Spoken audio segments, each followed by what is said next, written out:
Hello বন্ধুরা, আজকে আমি দেখাবো। আজকে আমি রান্না করলাম আলু তরকারি। রুই মাছ দিয়ে প্রথমে আমি আলু রুই মাছটা তরকারি ভেজে নিলাম।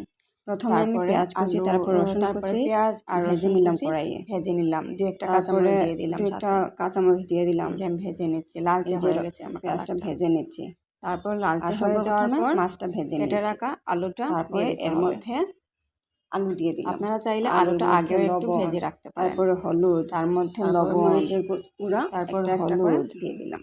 তারপরে মরিচের গুঁড়া দিয়ে দিচ্ছি আমি সামান্য করে, বা আপনাদের পছন্দ অনুযায়ী বা স্বাদ মতো দিবেন। এই যে তারপরে সামান্য ভাজা এগুলি দিয়ে হালকা একটু তাতে ভেজে জিরের নিতে গুঁড়া, হবে। ধনের গুঁড়া হালকা ভাজা হয়ে যাওয়ার পর জিরের গুঁড়া আর ধনের গুঁড়া সামান্য পরিমাণ বা আপনাদের স্বাদ মতো দিয়ে দিবেন। তারপরে ভেজে নিতে আস্তে হবে। আস্তে করে নাড়াচাড়া করে ভাজা হয়ে যাওয়ার পর পানি দিতে হবে, সাথে মাছটাও দিয়ে দিবেন। মাছ দিতে হবে।